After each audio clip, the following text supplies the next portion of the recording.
100 సార్లు శ్రీరెడ్డిని 1000 సార్లు బోరగడ్డ అనిల్ని మిక్సీలో వేసి తిప్పితే బయటకు వచ్చిన ప్రొడక్టే రోజా గారు. ఆమె మాట్లాడే కూడా వాళ్ళిద్దరిని కలిపితే బయటకు వచ్చిన ప్రొడక్టే రోజా గారు. అలానే మాట్లాడతారు. అలా మాట్లాడకపోతే అవసరం లేదు.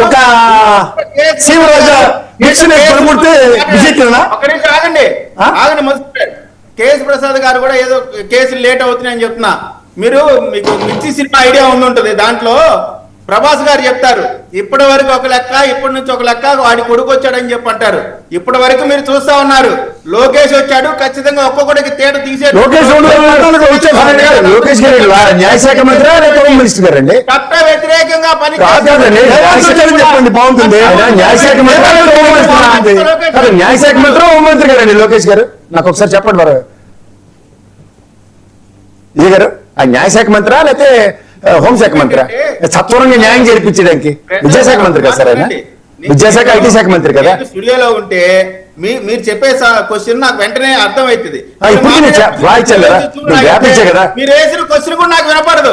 ఒక్క నిమిషం ఎందుకనే ఆయన విద్యాశాఖ మంత్రి ఐటీ శాఖ మంత్రి. మీరు ఆగండి. మీరేమన్నారు?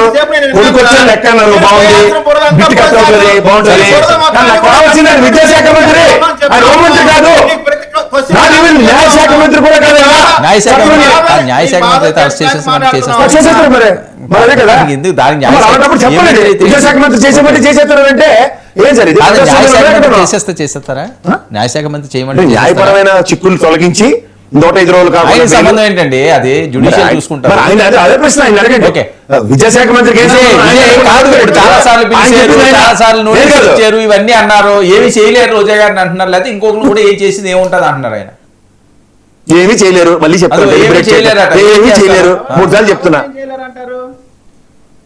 ఎవరిని ఏం చేయలేమంటారు?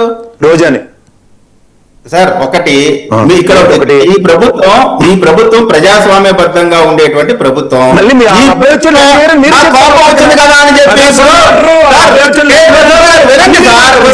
ఆన్సర్ చెప్తున్నారు.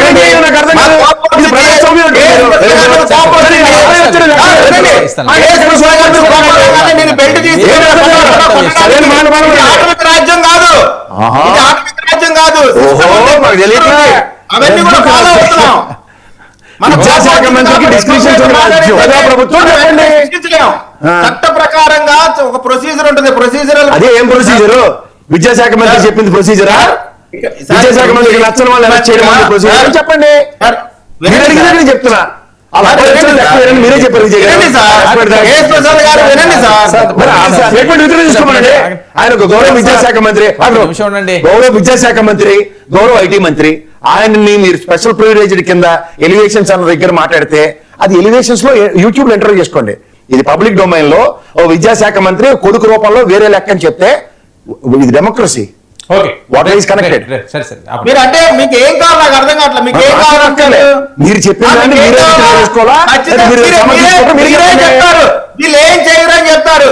చేసే టైం వస్తుందన్నప్పుడు మాత్రం మళ్ళీ ఉలికి కీర్తన గారు రెస్పాండ్. కేఎస్ ప్రసాద్ గారు మాట్లాడిన